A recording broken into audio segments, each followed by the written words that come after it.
Olá, graça e a paz do Senhor a todos os meus irmãos e amigos. Vamos meditar na palavra do Senhor, porque afinal de contas é ela que nos dá vida. E hoje nós vamos falar sobre um tema extraordinário. Nós vamos falar sobre a misericórdia, a benignidade e o perdão de Deus para conosco. Bem, vamos abrir as nossas Bíblias no Salmo 51, porque hoje nós iremos passear por este salmo maravilhoso. A primeira coisa que eu quero já iniciar dizendo é que, por mais que eu fale, não será o suficiente para descrever a grandiosidade da misericórdia de Deus. Vamos refletir sobre este salmo, mas primeiro nós precisamos relembrar ou aprender do contexto vivido entre Davi e o Salmo 51.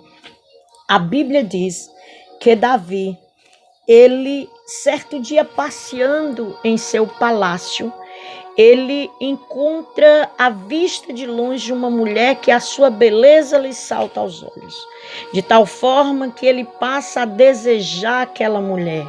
E Davi começa a perguntar por aquela mulher: quem é aquela mulher? Onde ela mora? Ordena que seus servos vá até a casa daquela mulher, o seu nome é Betseba, e ordena que ela seja trazida até o palácio. Chegando no palácio, Davi dorme com aquela mulher. E dias depois, aquela mulher envia um recado ao rei Davi para que ele ficasse sabendo que aquela mulher estava grávida e que o filho era seu. Davi, perturbado, procurando uma forma de fugir daquele problema, Davi ordena que o seu marido, Urias, um de seus soldados que estava no campo de batalha, retornasse a Jerusalém, com a desculpa de trazer notícias do que estava acontecendo no campo de batalha. Mas o que Davi realmente queria era que aquele homem fosse até a sua casa, dormisse com a sua esposa, para que ele pudesse atribuir aquele filho ao marido e livrar-se da culpa de ser pai.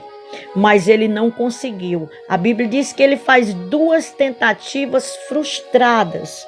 O homem se recusa a ir para casa, desfrutar do conforto do seu lar, enquanto seus amigos estavam dando a sua vida, a sua própria vida, derramando o seu próprio sangue em defesa de Jerusalém e da própria coroa e do próprio trono de Davi.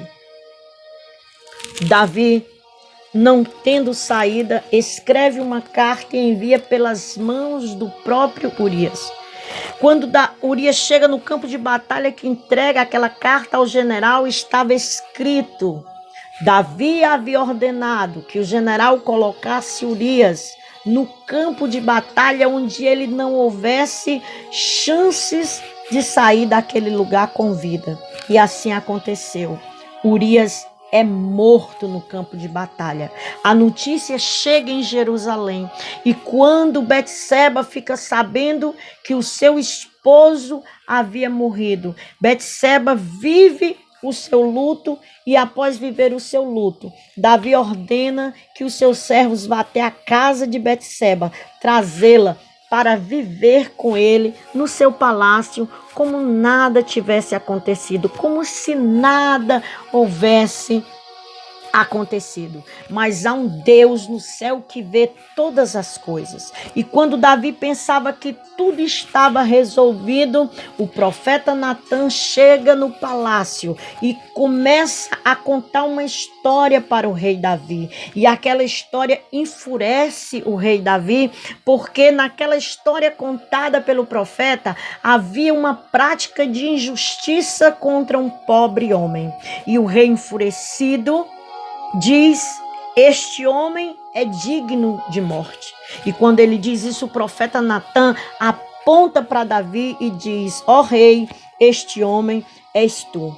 E quando isso acontece, eu acredito que Davi, ele sofre um choque de realidade, um impacto da justiça de Deus. Deus estava falando, denunciando através do profeta o pecado tão cruel que Davi havia praticado. Veja bem, vamos meditar na gravidade do pecado de Davi. Qual a gravidade do pecado de Davi? Foi apenas um adultério, irmã Joia? Foi apenas um homicídio? Não. Foi muito mais que isso. Porque Davi era conhecedor da lei de Deus, dos estatutos de Deus, dos princípios de Deus. E em Levítico 20, versículo 10, afirmava que o homem e a mulher que fosse apanhados no ato do adultério, ele seria sentenciado à morte. Ele não haveria defesa, ele não haveria argumento para a defesa. Era a morte. E Davi havia praticado esse pecado tão terrível. Vamos observar alguns erros cruciais para que essa mancha, essa mácula ficasse sobre a vida de um rei tão querido como era Davi. Primeiro, o primeiro erro de Davi, sem sombra de dúvidas, foi praticar o pecado, o adultério. Ele cedeu ao pecado. O segundo erro de Davi foi tentar esconder o pecado que havia praticado. E na tentativa de esconder, ele mata um inocente. Ele envia o seu próprio soldado que estava lutando pela sua própria vida, em defesa da própria vida do rei Davi. Ele envia aquele homem para a morte. O terceiro erro de Davi foi achar que ele poderia continuar sentado naquele trono, vivendo bem como se nada houvesse acontecido, achando que os olhos de Deus deixaria Davi passar impune por aquele pecado tão cruel, uma covardia tão tamanha praticada por Davi.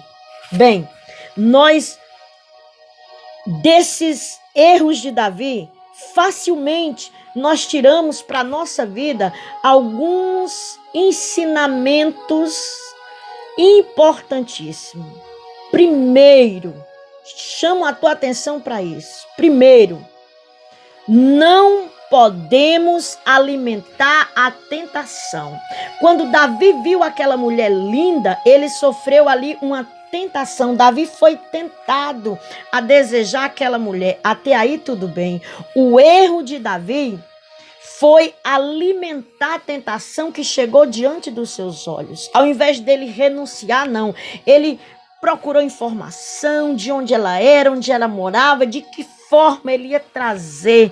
E enquanto ele não teve aquela mulher na sua cama, Davi não parou. Veja o primeiro aprendizado: não alimente a tentação, porque com certeza ela vai destruir o que Deus vem construindo na sua vida. Segundo aprendizado que nós tiramos dos erros de Davi é que nós não devemos ocultar o pecado.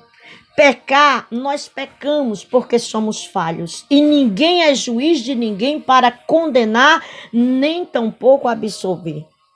Mas ocultar pecado é um erro que nós praticamos. A Bíblia diz que nós devemos confessar o pecado e abandonar a prática do pecado, porque aquele que confessa e deixa alcançará misericórdia de Deus.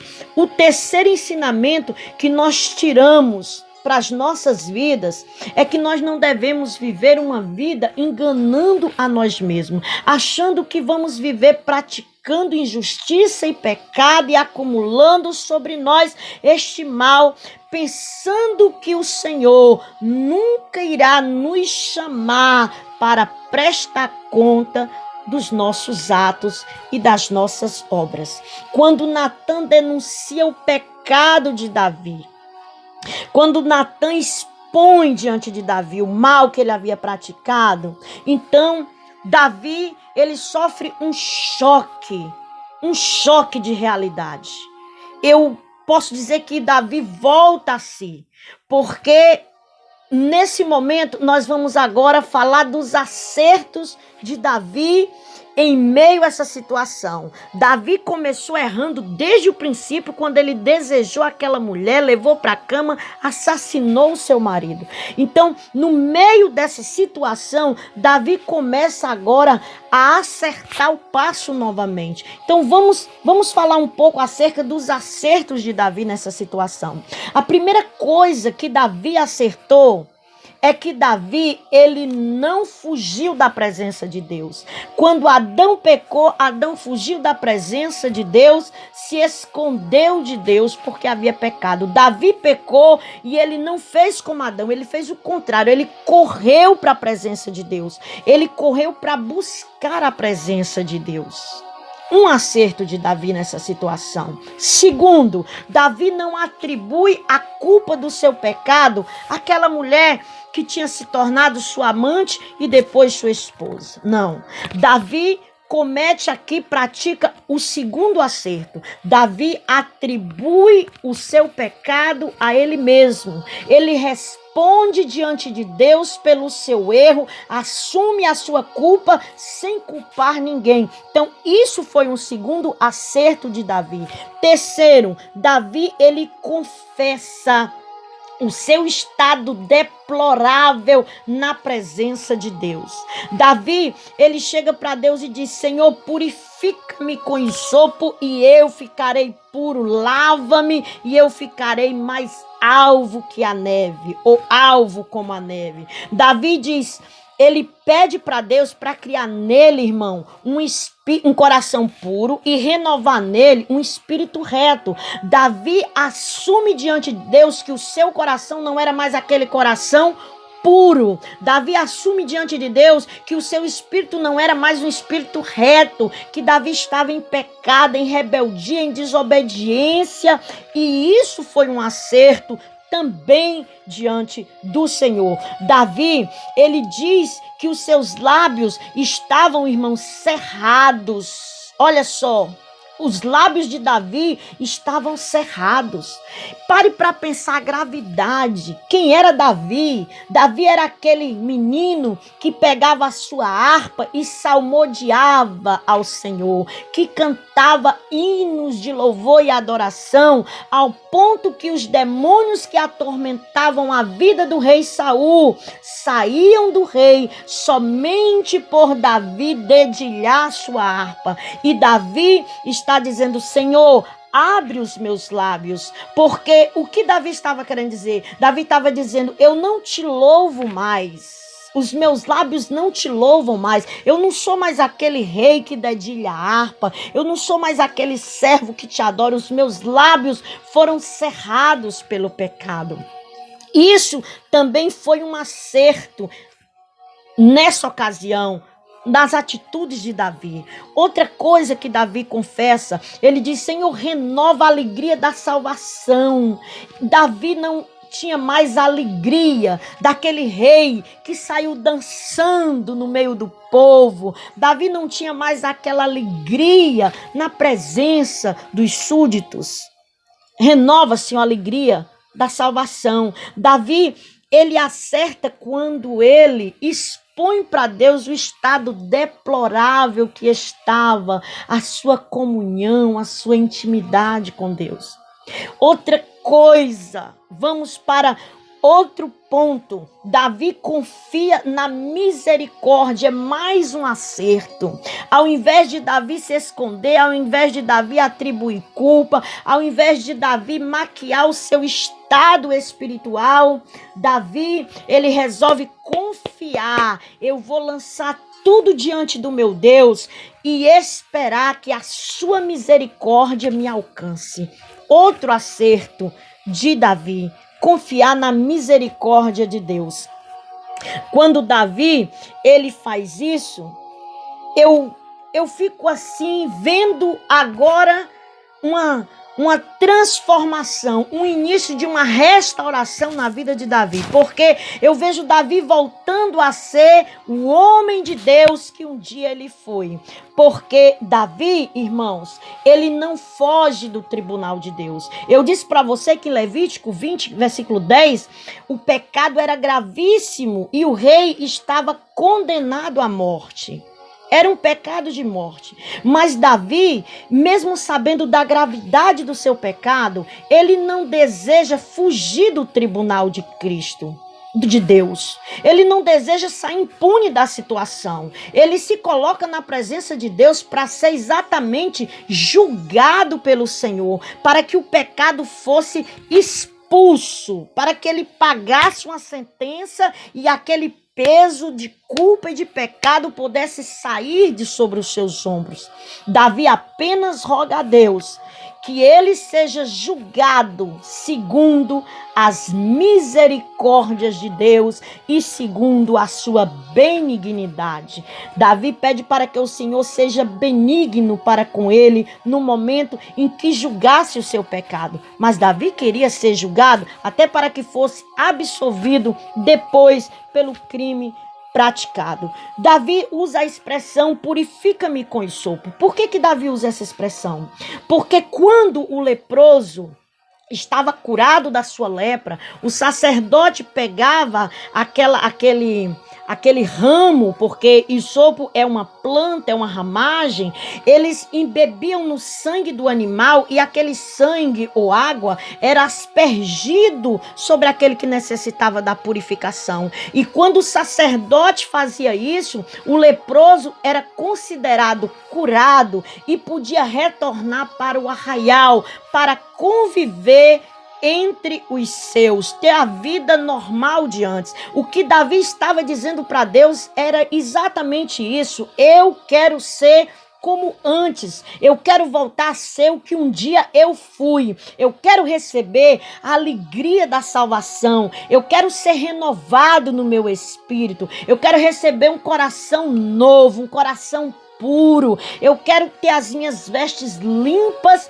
como a neve. Era isso que Davi estava rogando a Deus. Davi também confessa diante de Deus que as suas mãos estavam manchadas de sangue, não apenas de Urias, porque quando Davi ele premedita aquele crime, foi um crime premeditado, ele precisava gerar uma situação para que Urias morresse no campo de batalha. A gente pensa que só Urias morreu. Não.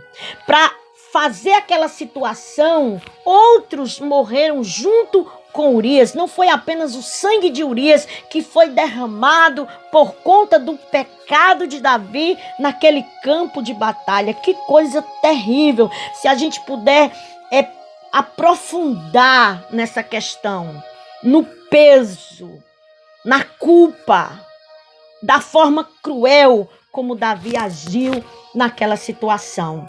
Outra coisa, Davi, quando ele faz isso, ele reconhece, ele pede para que o Senhor limpe as suas mãos de sangue.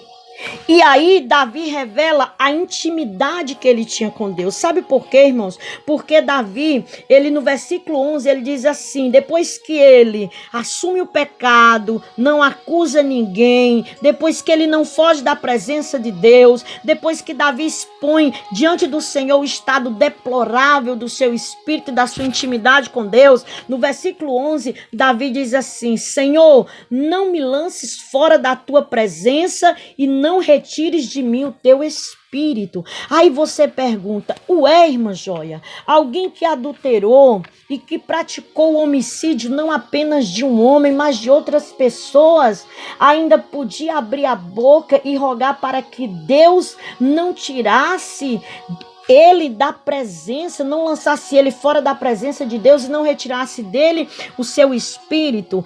Quem assistiu o vídeo passado da nossa meditação no Salmo 46, eu expliquei a diferença entre ser e estar, entre Deus ser na vida e Deus estar na vida.